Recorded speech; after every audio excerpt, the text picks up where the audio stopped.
तो हम लोग अभी इसको प्रारंभ करेंगे। श्लोक नंबर एक 17वां श्लोक है, फिर उसे ये सेक्शन पूरा हो जाएगा। 1 से 17 श्लोक का एक सीरीज है। पहले श्लोक नंबर 17 पढ़िए चित्रलेखा सखी माता जी। हरे कृष्णा। स्वधिन्यन्न प्रतपन प्राणो बहिश्च प्रतपस्त्यस एवं विराजं प्रतपंस्तं प्रत्यंत बर्हि पुमान्।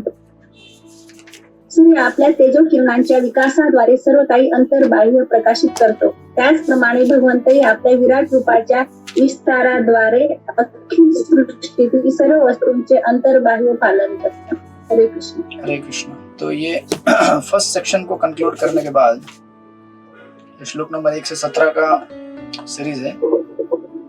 यत च करके हमारे जो 6 प्रश्न पूछे थे 5वें अध्याय के प्रारंभ में नारद मुनि ने ब्रह्मा जी को, उसमें से यत च का प्रश्न है, यानी कि इस भौतिक जगत का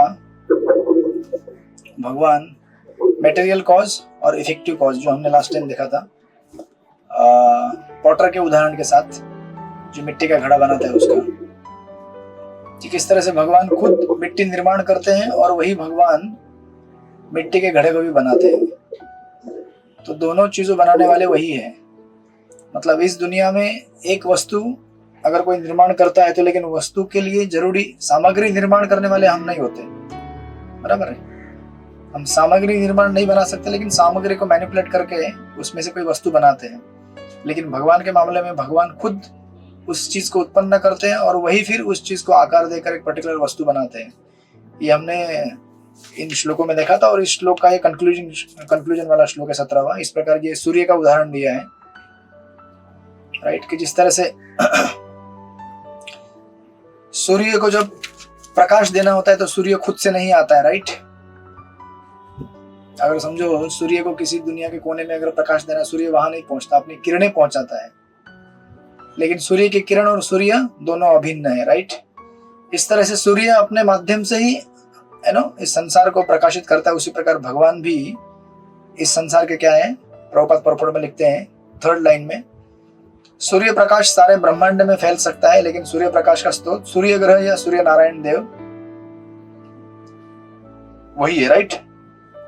जो उसके स्रोत है वही ऐसे आकाश के मूलाधार है। इसी प्रकार पूर्ण पुरुषोत्तम भगवान कृष्ण ब्रह्म ज्योति या भगवान के निर्विशेष पहलू के आधार हैं। एंड देन प्रभुपाद ने फिर वो सारे कोटेशंस दिए हुए हैं कि जो भगवान का विराट रूप है वो भी भगवान का क्या है, एक विस्तारित रूप है, भगवान की शक्तियों से भरा हुआ है, राइट। वो भगवान नहीं है, लेकिन भगवान है भी, अचिंत्य भेदाभेद तत्व, राइट। तो हमने ये लास्ट टाइम देखा था पूरा सीरीज। एंड देन आप इसको रीट्रैक करने के लिए 5वें अध्याय में जाइएगा और अपने 6 जो प्रश्न थे उन प्रश्नों को लीजिएगा। उसमें से श्लोक नंबर 1 से 17 में यत च का उत्तर दिया गया है, राइट। उसके बाद जब हम आगे बढ़ेंगे श्लोक नंबर 18 से लेकर 22 का एक सीरीज है, जिसमें भगवान के आध्यात्मिक और भौतिक जगत की तुलना की गई है। मैंने आपको शायद इसका ब्रेकअप मैंने शायद आपको दिया था, फोटो खींच के ग्रुप में नहीं दिया था, ठीक है, बाद में देता हूं। तो ये पहला एक सेक्शन है 1 से 17, जिसमें यत च का आंसर दिया गया है।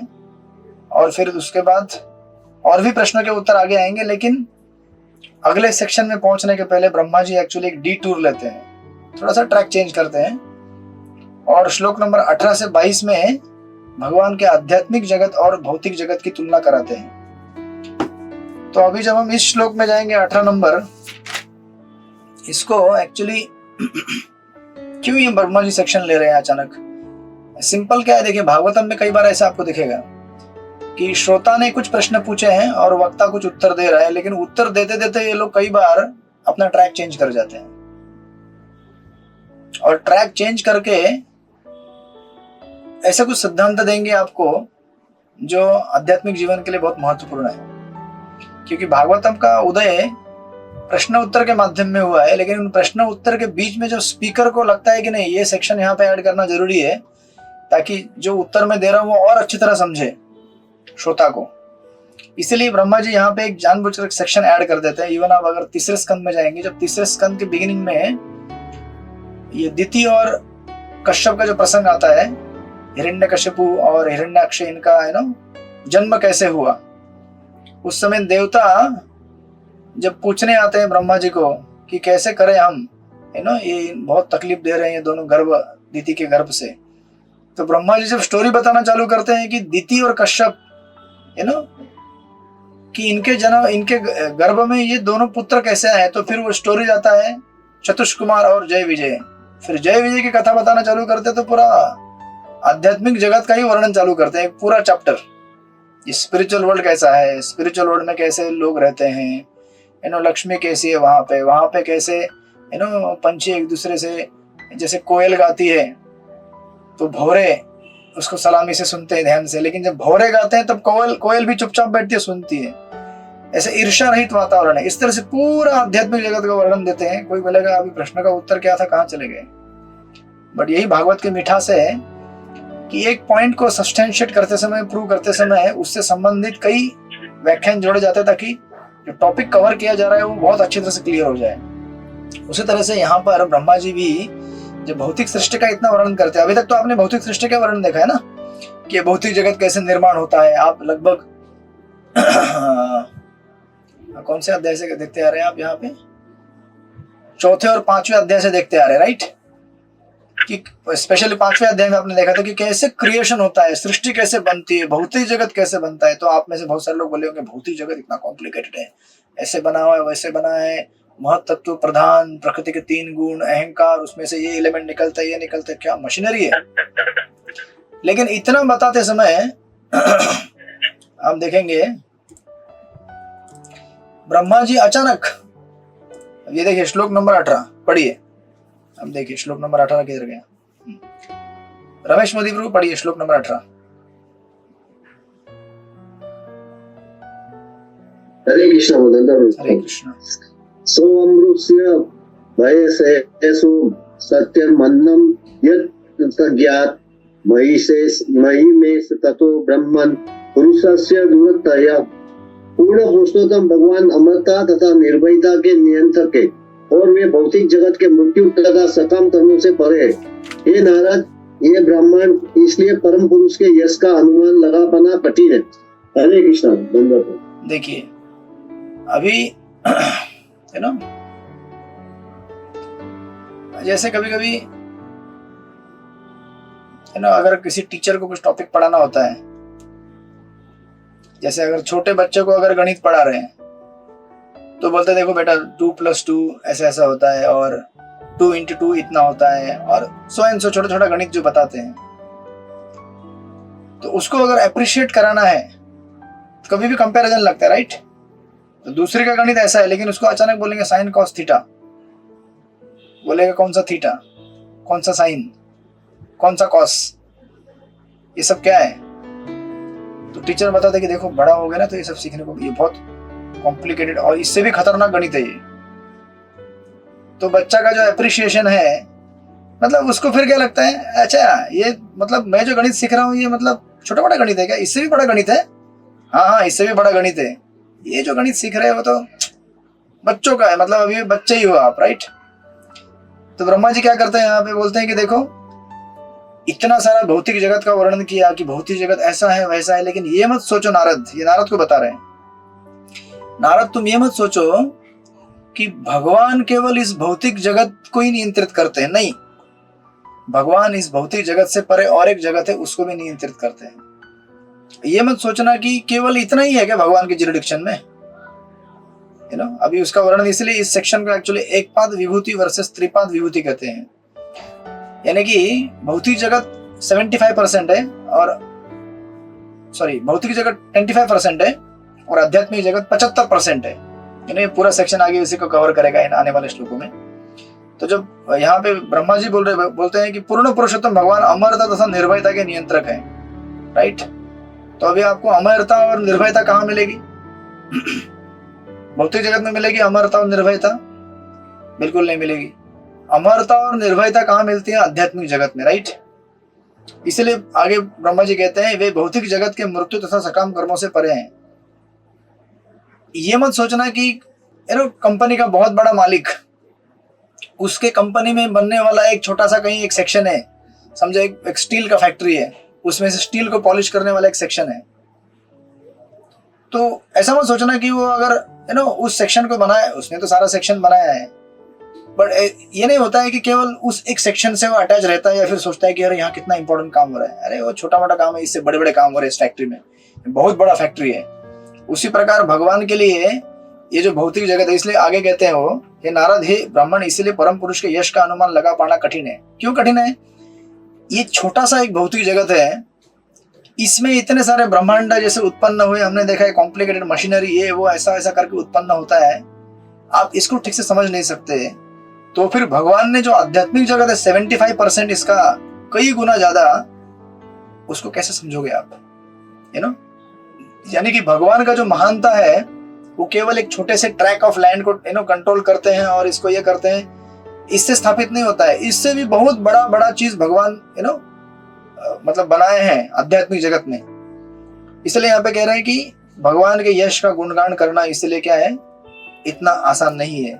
जब भौतिक जगत हम इतना सब बनाए हैं, आज देखिए ना, इस भौतिक जगत में एक सूर्य है, उस सूर्य से रोशनी आती है, हम उसको देख के हक्का बक्का रहते हैं, इतना तेज रोशनी, आग का गोला कंटिन्यूस जलते रहता है, कभी भी बंद नहीं होता है कभी ऐसा लाइट आपके घर में बना है? ऐसा कोई लाइट फट जाएगा बल्ब अगर कंटिन्यूस चालू रखेंगे 365, बंद करना पड़ता है बीच बीच में, राइट? लेकिन भगवान ने बनाया ना ऐसा सूरज जो कंटिन्यूस जलते रहता है, जलते रहता है, जलते रहता है, लेकिन उसको कुछ होता नहीं। और हम इसको देख के वाह क्या जबरदस्त चीज है ना? लेकिन भगवान ने, ये एक छोटा सा चीज है भौतिक जगत का, अरे आध्यात्मिक जगत में ऐसे कितनी अनगिनत वस्तुएं हैं, चीजें हैं, कभी इमेजिन करके सोचिए, कामधेनु गाय जो मांगेंगे तुरंत पैदा कर देती है, कल्प वृक्ष, क्या चाहिए आपको वो आपकी इच्छा के अनुसार चीजें प्रकट होंगी। आध्यात्मिक जगत में सारी चीजें कण कण चिन्मय हैं। तो आप विचार कीजिए कि ये भौतिक जगत की छोटी छोटी वस्तुओं को हम इतना अप्रिशिएट करते हैं, लेकिन हमारा अप्रिसिएशन बहुत कम है वो एक्चुअली देखा जाए तो। इससे भी जबरदस्त चीजें भगवान ने आध्यात्मिक जगत में बना के रखी है, और जिसको मेजर करना, कैलकुलेट करना हमारे हिसाब के परे है। इसलिए यहाँ पे ब्रह्मा जी अचानक कहते नारद, नारद रुक जाओ, सुनो सुनो सुनो सुनो नारद, क्योंकि समझाना जरूरी नहीं, तो नारद मुनि समझ बैठेंगे कि अरे बाप रे, भौतिक जगत इतना बड़ा, दुनिया ये वो, कितना अद्भुत है ये। अरे नारद, कुछ भी नहीं है बेटा, ये इससे भी अद्भुत आध्यात्मिक जगत है, और उसकी तुलना यहाँ पे कराएंगे आगे जाकर, राइट? इसलिए यहाँ पर प्रभुपाद तात्पर्य में जब लिखते हैं, कहते हैं कि भगवान की अंतरंग शक्ति का दिव्य 75% भगवान का यश है, जिसका वर्णन पद्म पुराण के उत्तरखंड में हुआ है। उसमें यह बताया गया है कि आध्यात्मिक आकाश भगवान की अंतरंग शक्ति का 75% है, जिसमें स्थित ग्रह भगवान की बहिरंग शक्ति से संचलित संपूर्ण ब्रह्मांडों के ग्रहों से कई अधिक विशाल है, राइट? तो ऑफकोर्स ये तुलना चैतन्य चरित्र में किया गया है कि इस भौतिक जगत के जितने भी ब्रह्मांड है, उनको एक बाल्टी भर सरसों के अगर दाने रखे जाए ना, उसके प्रकार की तुलना है ये। सरसों का प्रत्येक बीज अपने आप में एक ब्रह्मांड जैसा है। इनमें से एक ब्रह्मांड है जिनमें हम अभी रह रहे हैं। ग्रहों की संख्या भी गणना कर पाना मनुष्य की शक्ति से परे है। कर सकते हैं कि हम लोग ब्रह्मांड में कितने ग्रह हैं गिनती कर सकते हैं? उसको आप क्या बोलते हैं? मिल्की वे, राइट? आकाश गंगा, अनगिनत उसमें आपको तारे दिखेंगे। ये तो क्या हुआ, एक ब्रह्मांड के अंदर है। ऐसे कई ब्रह्मांड पूरे इस भौतिक आकाश में फैले हुए हैं, राइट? तो ये इतना कॉम्प्लिकेटेड मशीनरी यहाँ पे है, इसको देख के हम लोग आश्चर्यचकित हो जाते हैं। जब स्पिरिचुअल वर्ल्ड को देखेंगे तो कितना आश्चर्य होना चाहिए हमको, देखा जाए तो वास्तविक, राइट? लेकिन फिर उस स्पिरिचुअल वर्ल्ड को देखने के लिए एक अलग कला है। और प्रभुपाद आपको पूरा आगे जब जाएंगे आप तो तुलना करते हैं कि आध्यात्मिक जगत और भौतिक जगत में क्या कंपैरिजन होता है, राइट? 2-3 लाइनें यहाँ पे आगे प्रभुपाद लिखते हैं। इन लोकों में आध्यात्मिक आनंद ब्रह्मानंद का बोलबाला रहता है। कहाँ पे? स्पिरिचुअल वर्ल्ड में। इनमें से प्रत्येक शाश्वत, अविनाशी तथा भौतिक जगत में अनुभव किए जाने वाले सभी प्रकार के उन्माद से रहित होता है। इनमें से प्रत्येक ग्रह स्वतः प्रकाशित है और लाखों भौतिक सूर्यों के प्रकाश से, यदि हम अनुमान लगा सके, कहीं अधिक चकाचौंध वाला है। तो सोच लीजिए आप, यहाँ पे एक सूरज का रोशनी से हम लोग इतना आश्चर्यचकित होते हैं, वहां पे लाखों भौतिक सूर्यों के तुलना में कितना चमचमाता है एक एक स्पिरिचुअल प्लैनेट, एक एक वैकुंठ ग्रह। उन ग्रहों के निवासी जन्म मृत्यु जरा तथा रोग से मुक्त होते हैं और उन्हें हर वस्तु का पूर्ण ज्ञान होता है। वे सभी भगवत भावना से युक्त होते हैं और भौतिक तृष्णाओं से रहित होते हैं और उन परमेश्वर नारायण की दिव्य प्रेममयी सेवा के अतिरिक्त और कुछ नहीं करना चाहते, जो ऐसे वैकुंठ ग्रह की अधिष्ठाता श्री विग्रह है। राइट। तो इसलिए आज इवन इस दुनिया में हम जब देखते हैं कि कोई जगह ऐसा है, जैसे ना कुछ प्लैनेट जगह ऐसे हैं इस दुनिया में भी कि उधर का वेदर इतना प्लेजेंट रहता है, जैसे मानो सबसे प्लेजेंट वेदर कौन सा रहता है आपका, फरवरी महीने का, राइट, जनवरी फरवरी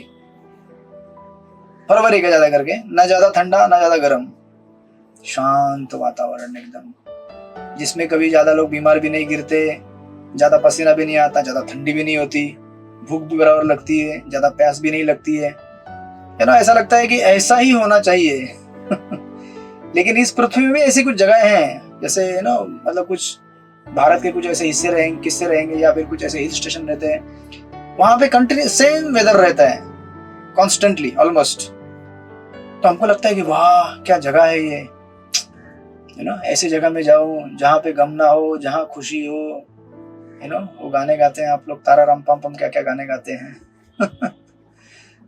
पंछी बन के उड़ना चाहता हूं मैं। यहाँ पे हम लोग इतने बंधे हुए हैं इस भौतिक जगत में, थोड़ा सा अगर अनुभव मिलता है आकाश में उड़ने का, लगता है कि वाह कितना सुख है संसार में, केवल ऐसा ही सुख बना रहे तो कल्पना कीजिए, कल्पना नहीं है, तथ्य है, आप ऐसे दुनिया में जाने वाले हैं जहां आपको मरना नहीं पड़ेगा, जहां आपको बुढ़ापा नहीं आएगा, जहां आप एवर फ्रेश तरुण रहेंगे। नाम तरुण लगाने से कोई तरुण नहीं हो जाता यहाँ, बट आपको आध्यात्मिक नाम है वो लेकिन ऐसी दुनिया में हमें एंट्री मिलेगी जहां पे हमको मृत्यु नहीं है, जहां बुढ़ापा नहीं है, जहां बीमारी होती नहीं है और जहां पे किसी प्रकार का भय नहीं है। यहां भय क्यों होता है? क्योंकि हमें डर है हमेशा कि बुढ़ापा आएगा, जवानी खत्म हो जाएगी, अभी बुढ़ापा और बीमारी ये इतना ही काफी है हमारे लिए। सारा जिंदगी भर हम क्यों स्ट्रगल कर रहे हैं? आज लोग पैसा कमाते हैं, धन कमाते हैं, बुढ़ापे में ठीक से बैठ के आराम से जिंदगी बिताऊंगा, यही सोच के ना। अभी जो आज का जो सिविलाइजेशन है, जो आज सिटी में बिजी है, जॉब कर रहा है, वो थोड़ी अभी के लिए काम कर रहा है। जितना भी उसका प्लानिंग है केवल बुढ़ापे के लिए है, बचे हुए जीवन के शेष टाइम शांति से रह सकूं, उसके लिए पैसा, सिक्योरिटी, हेल्थ इंश्योरेंस है, वो फलाना फलाना फलाना फलाना क्या क्या बना के रखते हैं, राइट। उसका कोई गारंटी भी नहीं है जी पाएंगे नहीं जी पाएंगे, तो इस तरह से ये जो भय संसार में है उससे कितने हम त्रसित रहते हैं। लेकिन आप विचार कीजिए, ऐसी जगह पर जाएंगे जहां पे आपको मतलब ये सोच के ही आपको इतना मुक्ति प्राप्त होगा। विचार कीजिए वहां जाने के बाद क्या होता है, ये जरा विचार कीजिए आप कि मैं मरूंगा नहीं, मुझे बुढ़ापा नहीं आएगा, मुझे मृत्यु नहीं होगी, और मेरे साथ जो चीजें आज हैं वो मुझसे कोई भी छीन के लेके नहीं जाएगा। अभी डर है ना हमको, सबको नहीं डर है आपको? किसी को डर नहीं है, सचमुच डर नहीं है। रमेश मोदी प्रभु बोले कोई डर नहीं है रमेश मोदी प्रभु तैयार हो गए लेकिन हम सबको डर लगता है ना? नहीं लगता आपको डर? आपको लगता है कि यार ये मेरा घर, मेरे परिवार के लोग, मेरा नौकरी, मेरा पैसा, ये सब कुछ कहीं खराब ना हो जाए। दिन रात उस टेंशन से मरे जा रहे हैं हम लोग। बीच बीच में भागवत पढ़ने आते हैं क्या मेरे गुरु। हाँ, आप गुरु महाराज के साथ जुड़े रहिए, आपको आशीर्वाद देंगे वो यस यस। कुछ ऐसे विरले लोग होते हैं लेकिन टेंशन है ना हम सबको यहाँ पे इस दुनिया में, भय सताते रहता है हर चीज का हमेशा, कुछ भी हो सकता है ना, अनसर्टेनिटी बहुत है इस दुनिया में, कुछ भी कभी भी हो सकता है। अब प्रॉब्लम ये नहीं है कि कुछ भी कभी हो जाए तो कोई प्रॉब्लम नहीं है, लेकिन कुछ भी कभी हो गया और उस चीज के साथ हमारा जुड़ा हुआ जो संबंध है वो अगर खत्म हो गया तो हम डरते हैं, क्योंकि आसक्तियां हैं उन चीजों के साथ, राइट। व्यक्ति के साथ आ सकती है, किसी जगह से आ सकती है, किसी चीजों से आ सकती है, तो इस डर की वजह से हम लोग चैन से रह नहीं पाते संसार में। लेकिन भगवान ने ऐसा दुनिया बनाया है जहां पे कोई भी डर नहीं, क्योंकि वहां कोई चीज आपसे छूटेगी नहीं। और सबसे इंपॉर्टेंट चीज, जैसे यहां पे लिखा है, कहां गया, वे सभी भगवत भावना से युक्त होते हैं और भौतिक तृष्णाओं से रहित होते हैं। भौतिक तृष्णा अगर नहीं हो तो कितना आनंद रहेगा जीवन में हमारे। कोई डर भी नहीं है, कोई टेंशन भी नहीं है। ये तृष्णा होने की वजह से डर है ना आज हमको। एक तो पूरा संसार तृष्णा बुझाने में लगा हुआ है कि मुझे मिल जाए या मुझे मिल जाए। वो बेचारा दिन रात टेंशन में रहता है, मुझे कब मिलेगा। और जिसको मिला हुआ है उसको डर है कहीं खो ना जाए, कहीं खो ना जाए, कहीं खो ना जाए। इस तरह से पूरा संसार कितना मतलब भय से भरा हुआ है। अब आपको ऐसी दुनिया में लेकर जाएंगे जहां पे कोई भय नहीं है, जहां पे कोई मतलब टेंशन ही नहीं है, जीरो टेंशन। कभी इमेजिन करने का कोशिश कीजिए। भागवत के विद्यार्थी हैं आप लोग, तो आपको इसका अनुभव होना चाहिए। अब हमको ऐसी दुनिया में मतलब विचार कीजिए, भौतिक जगत को हम इतना अप्रिशिएट करते हैं। थोड़ा सा अगर अच्छा जगह मिला रहने का, थोड़े अच्छे 2-4 लोग मिल गए, 2 महीने के लिए दोस्ती हो जाती है, 6 महीना अच्छा चलता है, अच्छा ऐसा लगता है अरे वाह स्पिरिचुअल वर्ल्ड में आ गया है। चेंज हो जाता है 6 महीने के अंदर। ना जगह आपको सूट करती है, ना लोग सूट करते हैं, ना बॉडी सूट करता है, ना माइंड सूट करता है, लेकिन थोड़ा मिलता है, अप्रिशिएट करते हैं ऐसा। तो विचार कीजिए, सनातन काल के लिए आपको ऐसा जगह मिलेगा, उसको कितना अप्रिशिएट कर सकते हैं हम लोग। तो इसलिए ब्रह्मा जी यहाँ पे डी टूर लेके समझाने का प्रयास कर रहे हैं कि अरे नारद, ये कुछ भी नहीं है बेटा। भौतिक जगत का एक छोटा सा सेक्शन है भगवान की क्रिएशन का। इससे बढ़िया जबरदस्त सेक्शन कहाँ पे, वहां पे है जहां पे भगवान अपने भक्तों के साथ रहते हैं। एंड दैट्स व्हाई इसको तुलना करते समय अमृतस्य का शब्द इस्तेमाल किया गया है। अमृतस्य अभयस्य, अमृतस्य यानी कि अमरता का, अभयस्य यानी निर्भरता का, राइट, निर्भयता। तो ये मत सोचना नारद कि भगवान केवल इस छोटे से एक गुब्बारे को कंट्रोल करते हैं भौतिक जगत का। इससे भी बढ़िया जगह है जिसको भगवान कंट्रोल कर सकते हैं, राइट। एंड देन आपको प्रॉपर बहुत बड़ा है, बट 2-3 लाइन वहां से जोड़ूंगा। पेज नंबर 299 में मेरे पास लिखा हुआ है। यहाँ पर प्रॉपर लिखते हैं कि भगवान उस संसारी स्वामी की तरह नहीं है जो न तो कभी अपने अधीनस्थों के साथ समभाव से भोग करता है, न अमर होता है, न ही अपने अधीनस्थों को वह अमरत्व प्रदान कर सकता है। बराबर। आज यहाँ पे अगर बिरला, टाटा, अंबानी, ये सब मतलब ऑल ग्लोरीज टू देम, जो भी है, जो भी इनके पास है, थोड़ी अपना धन अपने नौकर के साथ बांटते हैं क्या? कि तुम बैठो मेरे साथ, मेरी कुर्सी में बैठ के खाओ, मेरे साथ सो जाओ, मेरी गाड़ी में चलो घूमने के लिए, मेरे चार्टर फ्लाइट में बैठो तुम भी। नहीं ना, बांट नहीं सकते, क्योंकि यहाँ पे सब रिसोर्सेज लिमिटेड है। स्पिरिचुअल वर्ल्ड में कुछ भी लिमिटेड नहीं है, अनलिमिटेड है। भगवान अमर है और अपनी अमरता अपने भक्तों के साथ बांटते हैं, उनको अमर बना देते हैं। वो निर्भय है, वही निर्भयता अपने भक्तों को प्रदान करते हैं, उनको भी निर्भय बना देते हैं, राइट। समस्त जीवों के नायक परमेश्वर अपने भक्तों को अपने व्यक्तित्व के सारे गुण प्रदान कर सकते हैं, जिनमें अमरत्व तथा आध्यात्मिक आनंद भी सम्मिलित है, राइट। भौतिक जगत में समस्त जीवों के हृदय में सदैव चिंता या भय सवार रहता है, किंतु भगवान स्वयं परम निर्भय होने के कारण निर्भयता का यह गुण अपने शुद्ध भक्तों को भी प्रदान करते हैं। संसारी अस्तित्व स्वयं में एक प्रकार का भय होता है, क्योंकि सारे जीव जन्म, मृत्यु, जरा, रोग से सदा भयभीत रहते हैं। इस भौतिक जगत में सदैव काल का प्रभाव बना रहता है, जिससे वस्तुएं एक अवस्था से दूसरी अवस्था को प्राप्त होती है। और जो जीव मूलतः अविकार होता है, वह समय के प्रभाव से परिवर्तित होने के कारण काफी दुख झेलता है। किंतु शाश्वत काल के परिवर्तनशील प्रभाव भगवत धाम में अनुपस्थित रहते हैं। अतः यह समझना चाहिए कि उस पर काल का प्रभाव नहीं पड़ता, जिसके कारण वहां किसी प्रकार का भय नहीं रहता है, लाइक दैट। प्रभुपाद आगे उसको इलैबोरेट करते हैं कि हम लोग अपने श्रम से कुछ धन कमाते हैं, लेकिन हमें डर लगता है कि धन गायब ना हो जाए। किंतु भगवत धाम में किसी को सुख प्राप्त करने के लिए प्रयास नहीं करना पड़ता। क्यों? क्योंकि आत्मा का स्वभाव क्या है? आनंदमय अभ्यास। आत्मा अपने आप में आनंदित रहता है, जो स्पिरिचुअल में उसको मिलता है, लाइक दैट। तो प्रॉपर पर्पस को क्लैरिफाई करते हैं, पूरा पढ़ लीजिएगा। लास्ट में कहते हैं कि ऐसे आध्यात्मिक जगत को दूरत्या करके एक शब्द इस्तेमाल किया गया श्लोक में, उस प्रभुपाद को टिप्पणी कर रहे हैं उसके ऊपर। कहते हैं कि लेकिन ये ऐसा जो स्पिरिचुअल वर्ल्ड है, उसको कोई भी ऐसे प्राप्त नहीं कर सकता। प्रभुपाद लिखते हैं लास्ट की 4-5 लाइनें में, इसलिए यहाँ पर कहा गया दुरत्या, या दूसरे शब्दों में भगवत धाम के आध्यात्मिक सुख की कल्पना बड़े से बड़े ब्रह्मचारी या सन्यासी भी नहीं कर पाते, जो स्वर्ग से परे स्थित लोगों को प्राप्त करने के पात्र हैं। Like that.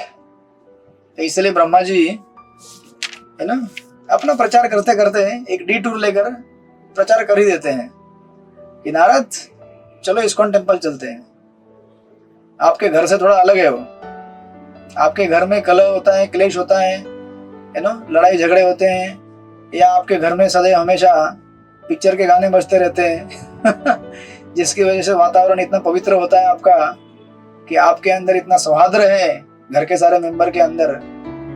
चलो इस्कॉन टेम्पल जाके देखते हैं आज एक दिन, है ना, भगवान के सामने आ जाओ, बैठो, इतनी आत्मिक शांति का अनुभव होता है, सामने भगवान, कीर्तन हो रहा है, दर्शन हो रहा है, एक ग्लिम्स मिलता है आपको स्पिरिचुअल वर्ल्ड का, राइट।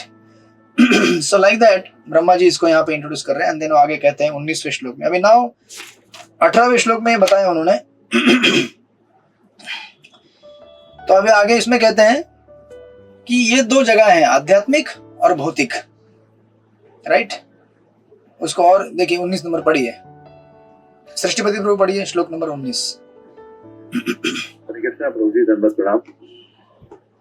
पादेषु सर्वभूतानि पुंसः स्थितिपदो विदुः अमृतं क्षेमम् अभयं त्रिमूर्धिनो आधाय मूर्धसु। पूर्ण पुरुषोत्तम भगवान अपनी 1/4 शक्ति के द्वारा समस्त भौतिक ऐश्वर्य के परम आगार के रूप में जाने जाते हैं, इसमें सारे जीव रह रहे हैं। भगवान का धाम जो 3 उच्चतर लोकों से तथा भौतिक आवरणों से परे स्थित है, उसमें अमरता, निर्भयता तथा जरा और व्याधि से चिंता मुक्ति का नित्य निवास है। हरे कृष्णा। प्रभु जी धन्यवाद प्रणाम। तो अभी ब्रह्मा जी कहते हैं देखो इस प्रकार एक पाद विभूति और त्रिपाद विभूति, राइट। ऐसे दो जगह हैं, 1/4 यानी कि 75% हो गया और दूसरा 25% भौतिक जगत हो गया। तो कुछ जीव वहां रहते हैं, कुछ जीव यहाँ रहते हैं भौतिक जगत में, राइट। तो परपट में आप पढ़ लीजिएगा बाद में। प्रभुपाद ने 3 शक्तियां भगवान की बताई है, संधिनी, संवित और लाधिनी। संधिनी मतलब भगवान का धाम जिसमें भगवान की अभिव्यक्ति स्पिरिचुअल वर्ल्ड मैनिफेस्ट होता है। संवित मतलब ज्ञान वाली शक्ति और आनंद देने वाली लाधिनी शक्ति, राइट। ये 3 शक्तियां हैं, संवित, संधिनी और लाधिनी, लाइक दैट। सो नाउ अभी नेक्स्ट क्वेश्चन ये है श्लोक के बाद 19 कि ऐसा क्यों होता है फिर, कि कुछ लोग यहाँ रहेंगे और कुछ लोग वहां रहेंगे, कौन डिसाइड करता है? ये जेवस्टिक कोर्स है छोटा सा बीच बीच में आपको ऐसे सुंदर सुंदर सेक्शन मिलते हैं भागवत में कि ऐसा क्यों है कि कुछ लोग वहां और कुछ लोग यहाँ। उसका उत्तर दिया श्लोक नंबर 20 में, पढ़िए काशीनाथ प्रभु, पढ़िए श्लोक नंबर 20।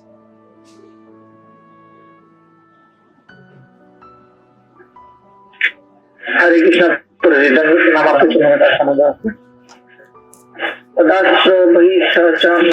प्रजानार्य आसमा अंतर्लोके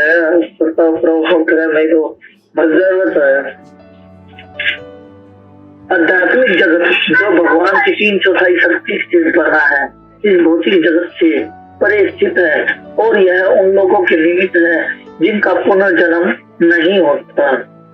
अन्य लोग जो गृहस्थ जीवन के प्रति आसक्त हैं और ब्रह्मचर्य व्रत का कठोरता से पालन नहीं करते, उन्हें 3 लोगों के अंतर्गत ही रहना होता है। हरे कृष्ण। यस, तो अभी यहाँ पे उन्होंने उत्तर दिया कि ऐसा क्यों होता है, कुछ लोग वहां जाते हैं, कुछ लोग यहाँ जाते हैं, राइट। कुछ लोगों को इस संसार में भी अनेक अनेक डेस्टिनेशन मिलते हैं, कुछ लोगों को उच्चतर ग्रह मिलते हैं, कुछ लोगों को निच्चतर ग्रह मिलते हैं, किसी को बीच के ग्रह मिलते हैं।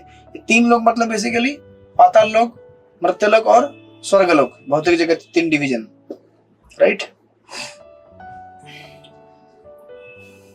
तो अगर आप परपट में जाएंगे प्रभुपाद के, तो प्रभुपाद लिखते हैं श्रीमद् भागवत के इस श्लोक में वर्णाश्रम धर्म या सनातन धर्म की पराकाष्ठा का स्पष्ट उल्लेख किया गया है। मनुष्य को जो सबसे बड़ा लाभ प्रदान किया, अभी सबसे बड़ा लाभ क्या है मनुष्य जीवन के लिए? प्रभुपाद कहते हैं मनुष्य को जो सबसे बड़ा लाभ प्रदान किया जा सकता है वह है उसे विषयी जीवन से विरक्त होने की शिक्षा देने का दान, राइट। तो विषयी जीवन से विरक्त होने की शिक्षा क्या है? वहां उसे विषयी जीवन से विरक्त होने की, क्योंकि विशेष रूप से विषय वासना में लिप्त रहने के कारण ही बद्ध जीव जन्म जन्मांतर चलता रहता है। हमारा जो ये भौतिक अस्तित्व है ये क्यों चलता आ रहा है? क्योंकि हम लोग विषयों के प्रति आसक्त हैं, राइट। इसलिए हमारा ये भौतिक जीवन चलते आ रहा है। और प्रभुपाद कहते हैं जिस मानवीय सभ्यता में विषयी जीवन पर कोई नियंत्रण नहीं होता वह चतुर्थ कोटि की सभ्यता है, क्योंकि ऐसे वातावरण में भौतिक शरीर में बंधी बने हुए आत्मा की मुक्ति संभव नहीं है, राइट। तो इसलिए उस श्लोक में ग्रह मेधि करके शब्द इस्तेमाल किया गया है। ग्रहेशु ग्रह मेदिनम करके सेकंड कैंटो के प्रथम अध्याय में आपने देखा था, तो आपको भक्ति सिद्धांत सरस्वती ठाकुर जी ये भी कहा करते थे जिस प्रकार ग्रह मेधि रहता है उस अभी गृहस्थ मतलब अगर कोई गृहस्थ नहीं है तो ग्रह मेधि है। गृहस्थ मतलब जो वर्णाश्रम धर्म के पद्धति अनुसार घर में रहता है, इसके अपोजिट होता है ग्रह मेधि। भक्ति सिद्धांत सरस्वती ठाकुर जी कहते हैं देयर इज ऑल्सो मठ मेधि यानी कि ब्रह्मचारी भी ग्रह मेधि हो सकता है।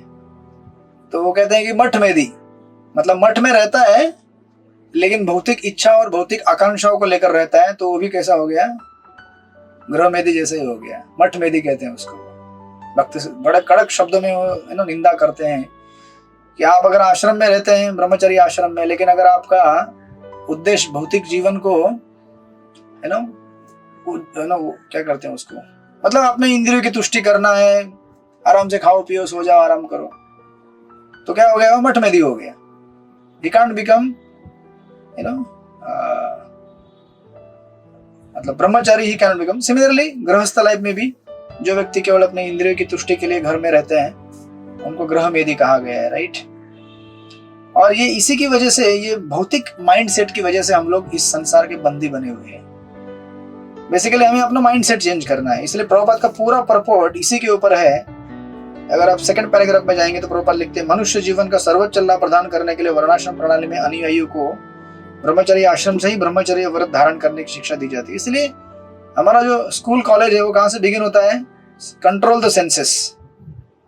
बचपन में सबसे पहले यही शिक्षा दी जाती है कि अपनी इंद्रियों को संभाल कर रखो, अपनी इच्छाओं को धर्म के दायरे में फुलफिल करो, रिलीजियस बाउंड्री के बाहर मत जाओ, राइट। और यहाँ पे प्रभुपाद लिखते हैं जिन्हें ब्रह्मचारी जीवन उन विद्यार्थियों के लिए है जिन्हें ब्रह्मचर्य का कठोरता से पालन करने की शिक्षा दी जाती है। जिन किशोरों ने विषयी जीवन का आस्वाद नहीं किया है वे सरलता से ब्रह्मचर्य व्रत का पालन कर सकते हैं और एक बार ऐसी जीवन शैली में स्थिर हो जाने पर वे सर्वोच्च सिद्धावस्था तक पहुंचकर भगवान की 3/4 शक्तिशाली धाम को प्राप्त कर सकते हैं। हम सबके एक्चुअली क्या है, इस कलयुग में इतनी सारी समस्याएं क्यों आती है हमको? क्योंकि ट्रेनिंग ही नहीं है ना बचपन से। कौन सा गुरुकुल का ट्रेनिंग लिया था हमने, कौन से ब्रह्मचर्य व्रत का ट्रेनिंग लिया था, या फिर कौन से वेदा अध्ययन का ट्रेनिंग लिया था, भगवान के नाम का जाप करने का कहाँ ट्रेनिंग लिया था? इससे चिंता करने की कोई बात नहीं है। ट्रेनिंग कैसा भी हो नहीं हो, चैतन्य महाप्रभु की कृपा अपार है ना। जगन्नाथ जी की कृपा बड़ा अपार है सृष्टिपति प्रभु के इधर। अगर जगन्नाथ जी प्रसन्न हो गए, चैतन्य महाप्रभु प्रसन्न हो गए, श्रीला प्रभुपाद प्रसन्न हो गए, तो हमारे लिए मुक्ति का मार्ग ऐसे झटके में खुल जाता है। बशर्ते हमें वैष्णव के संग में रहना है। हरे कृष्ण कृष्ण कृष्ण हरे हरे, हरे राम राम राम हरे हरे। भगवत नाम का आचरण करना है और वैष्णव के प्रति अपराध नहीं करना है, दैट्स इट। लेकिन यही तो कठिन है क्योंकि इसका ट्रेनिंग बचपन से दिया नहीं गया है। बचपन से ट्रेनिंग क्या दिया जाता है बच्चों को? तेरे को उससे ज्यादा आगे बढ़ना है, तेरे को तेरे जो स्कूल का फ्रेंड है ना, तेरा पड़ोसी, उससे ज्यादा मार्क्स लेके आने हैं, यही तो सिखाया जाता है ना, बराबर ना।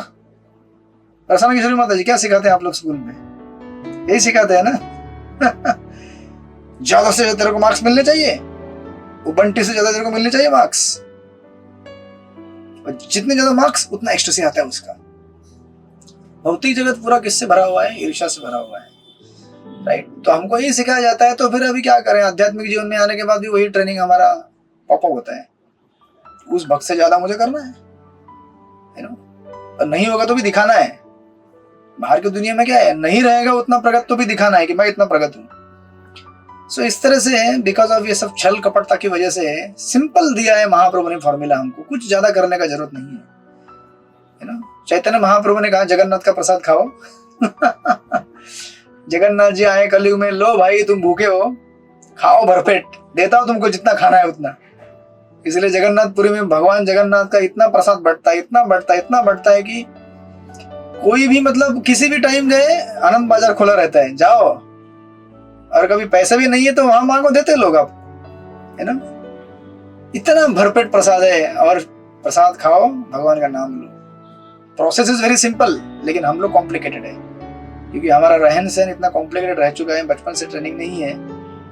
तो हम लोग क्या करेंगे फिर, एक दूसरे की टांग खींचो, वो ऊपर जा रहा है उसको नीचे लेके आओ, मेरे को ऊपर जाना है, क्यों ऊपर जाना है, नहीं भाई पोस्ट पोजीशन पद प्रतिष्ठा चाहिए संसार में, किस लिए, वापस वही जन्म मृत्यु जरा व्याधि को एम्ब्रेस करने के लिए।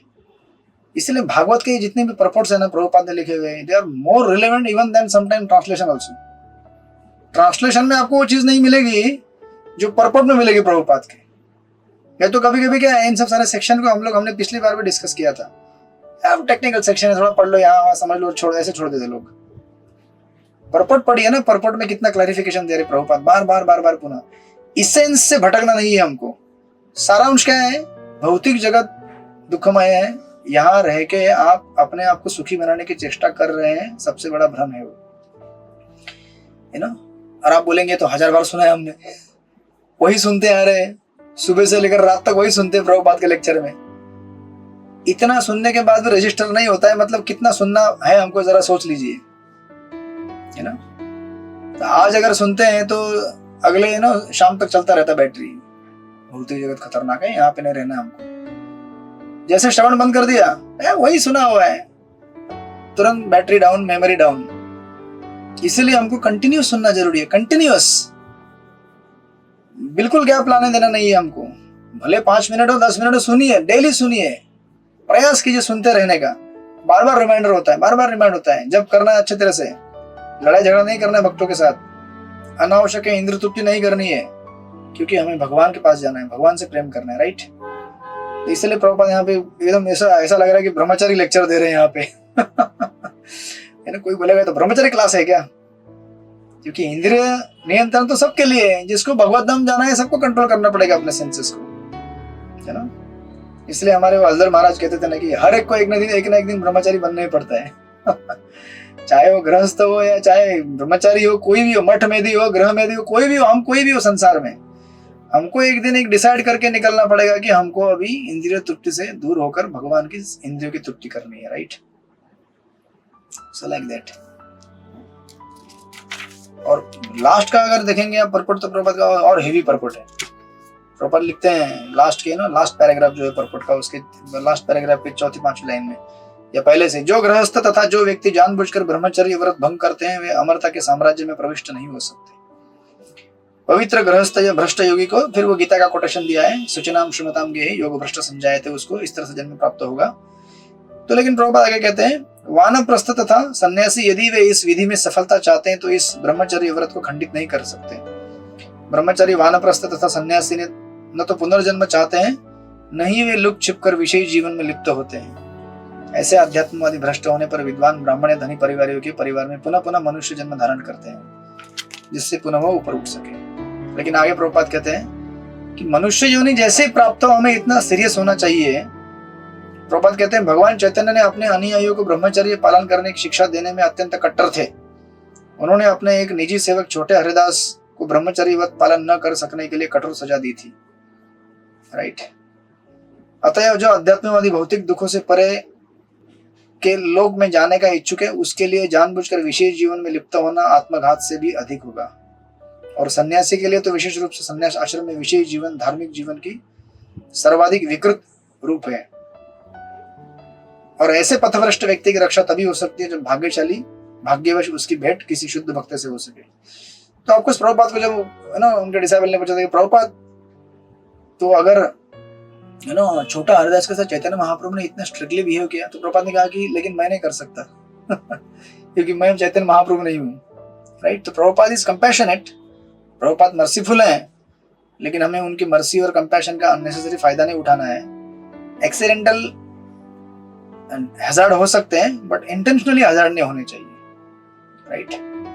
हम अपने मन में और हमारे भक्ति में जितना शुद्धता ला सकते हैं उतना लाने का प्रयास करता रहना चाहिए, तब हमें भगवान कृपा देंगे, राइट। एंड देन नेक्स्ट, अभी इतना बताने के बाद कि कुछ लोग यहाँ रहते हैं, कुछ लोग वहां रहते हैं, और उनके यहाँ वहां रहने का कारण क्या है वो भी वहां पे दिया, लेकिन इसको और क्लोरीफाई करेंगे कि अच्छा, अभी आप सबको मालूम है कि स्पिरिचुअल वर्ल्ड यानी कि आध्यात्मिक जगत अच्छा है, राइट, वहां जाना चाहिए, और भौतिक जगत में नहीं जाना चाहिए क्योंकि दुख से भरा हुआ है। लेकिन फिर भी कुछ लोग भौतिक जगत में क्यों रहना चाहते हैं? क्या कारण है उसका? ये जेओएसडी कोर्स है शॉर्ट क्रिप्स कोर्स चालू है। ऐसा क्यों होता है? ये ब्रह्मा जी नारद जी को समझा रहे। नारद जी, ऐसा क्यों होता है? कभी सोचा आपने? बताता हूं मैं, खुद प्रश्न पूछेंगे, खुद आंसर देंगे। कुछ भी लोग है ना, प्रचारक लोग स्टाइल रहता है, कभी आप चैतन्य चंद्र को देखेंगे खुद क्वेश्चन तैयार करते हैं। So what is the answer? Okay, I will tell you, this is the answer, right. तो अभी आंसर देंगे कि ऐसा क्यों होता है कि कुछ लोग इतना जानने के बाद भी, इतना पिटने के बाद भी भौतिक जगत में क्यों रहना चाहते हैं। आंसर 21वें श्लोक में दिया है, पढ़िए। अनुकंपा शक्ति माता जी, श्लोक नंबर 21। हरे कृष्ण प्रभु जी, दंडवत प्रणाम। श्रुति विचक्रमे विश्वं शासनाशने उभे यद विद्या च पुरुषस्तु उपयाश्रयः। सर्वव्यापी भगवान अपनी शक्तियों के कारण नियंत्रण कार्यों के तथा भक्ति के व्यापक स्वामी है। वे सभी परिस्थितियों में अविद्या तथा विद्या दोनों के परम स्वामी। हरे कृष्ण। हरे कृष्ण। तो अभी आपको ट्रांसलेशन से इतना क्लियर नहीं हो रहा है, लेकिन जब परपट पढ़ेंगे तो पूरा क्लियर होगा। उसका मैं सारांश आपको बताता हूँ परपट में। बेसिकली यहाँ पे प्रभुपाद कहना चाहते हैं, दो प्रकार की चीजें होती हैं, विद्या और अविद्या, राइट। विद्या से आदमी गुणवान बनता है, ज्ञानवान बनता है। अविद्या से आदमी भ्रष्ट बनता है। सो नाउ अगर आप इसमें जाएंगे, अभी वर्ड टू वर्ड में आपको दो शब्द वहां पे दिखेंगे वर्ड टू वर्ड में ऊपर। श्रुति या हरे कृष्ण। श्रुति विचक्र में विसंग शासन अनशने, एक शब्द लिखा हुआ है शासन। शासन यानी कि प्रभुता जताने वाले कार्यकलाप, और अनशन यानी कि भक्ति के कार्यकलाप। ये दोनों क्या कहते हैं उसे, एक दूसरे के अपोजिट वर्ड है। तो अभी आप देखेंगे ये शब्द आपने कई बार सुना होगा, अनशन। कभी आपने सुना होगा ना, अनशन उपवास पे जाते लोग, अनशन उपवास सुना?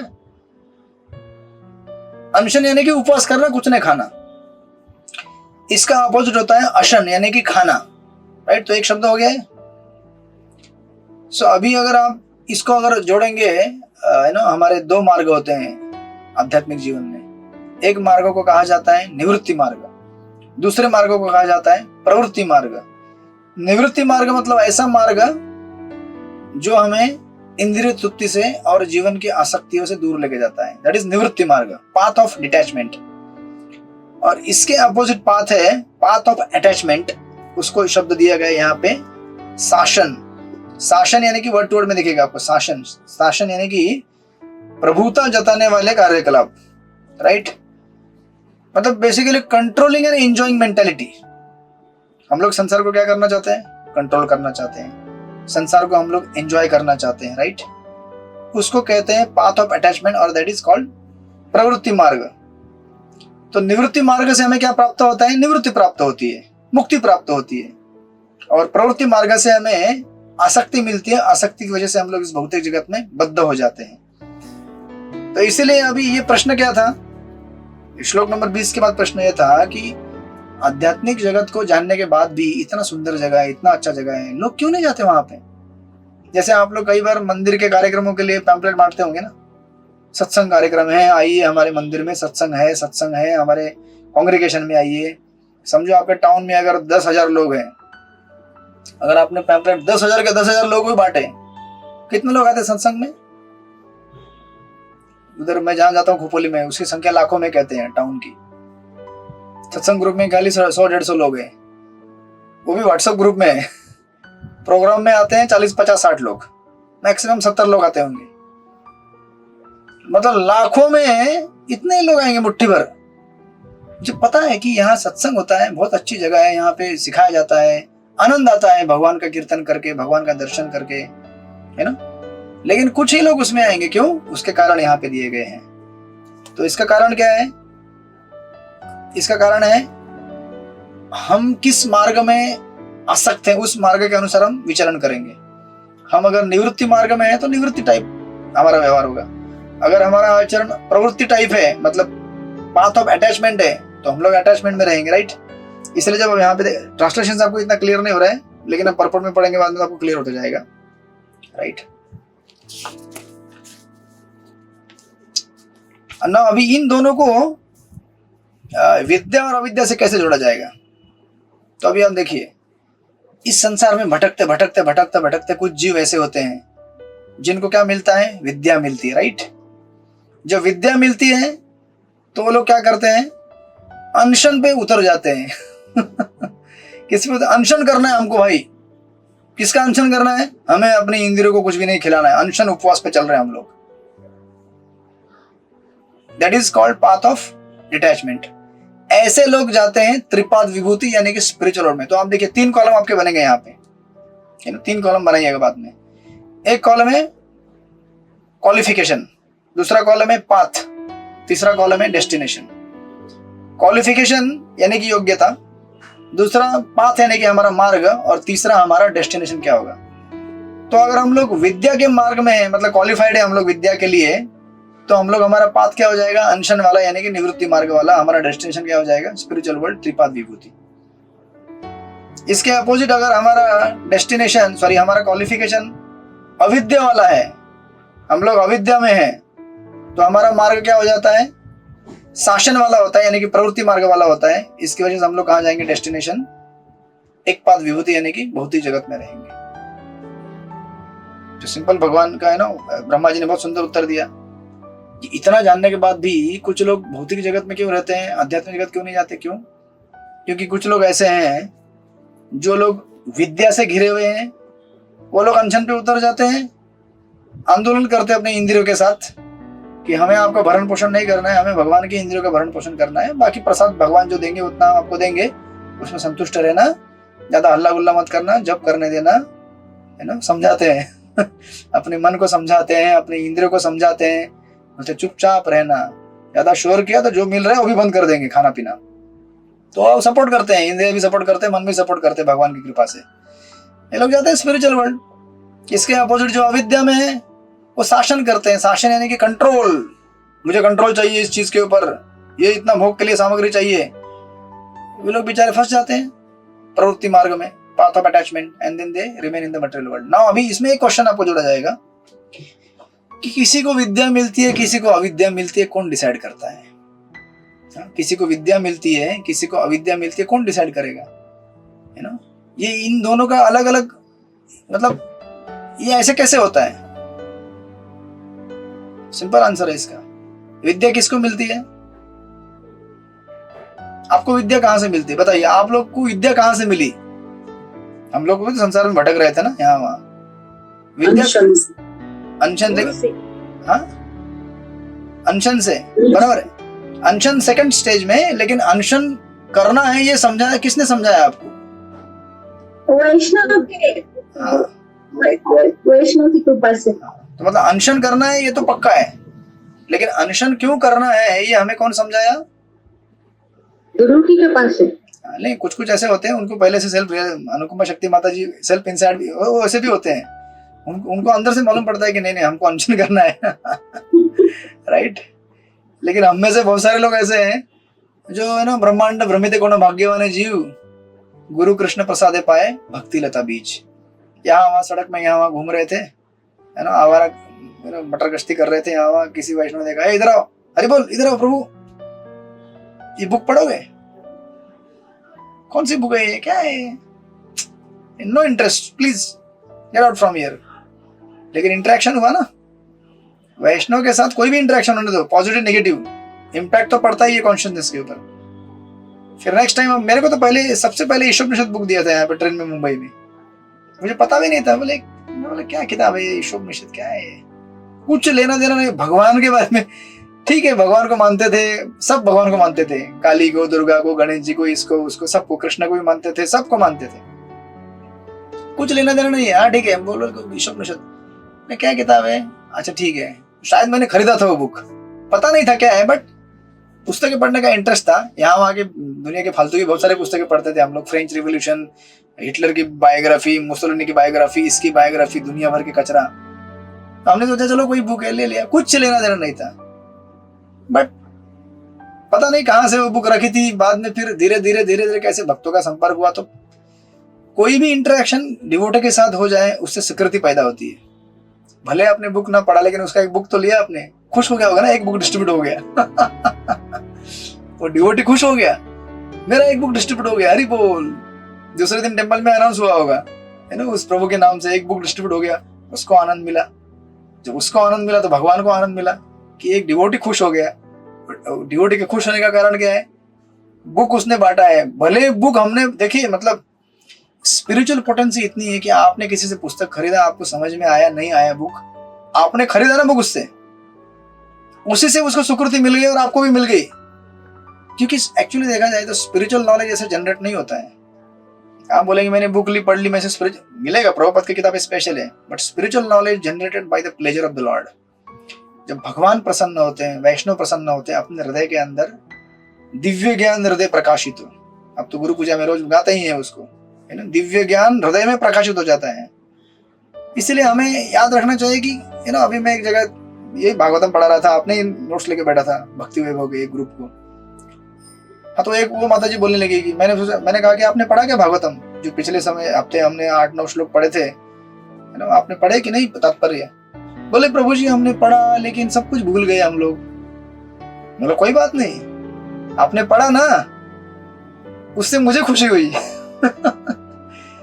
अब मैं कोई महान वैष्णव नहीं हूँ, बट निश्चित मुझे खुशी हुई। तो जितना भी मैं भक्ति कार्य कर रहा हूँ, थोड़ा सुकृति आपको भी उसमें से शेयर हो जाएगा, है ना, और उस सुकृति से आपको भी मतलब आपको भी प्रसन्न किया मैंने, तो मुझे भी सुकृति मिलेगी।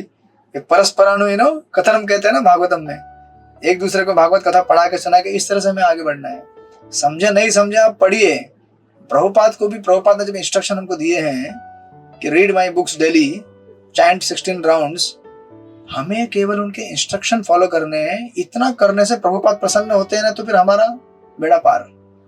आपका चैंटिंग कितना अच्छा है नहीं है वो बात अलग है, बट एटलीस्ट हमने इंस्ट्रक्शन फॉलो किया ना। प्रभुपाद बोले चैंटिंग करो, आई ट्राइड माई बेस्ट, है ना, जितना हो सकता है हमने कोशिश किया। बाकी प्रभुपाद की प्रसन्नता अगर उसमें हो गई, हमारा काम पूरा हो गया। तो दैट्स व्हाई अब ये विद्या हमें मिलना है या अविद्या मिलना है, इसको डिसाइड करता है हम लोग किसका संग करते हैं।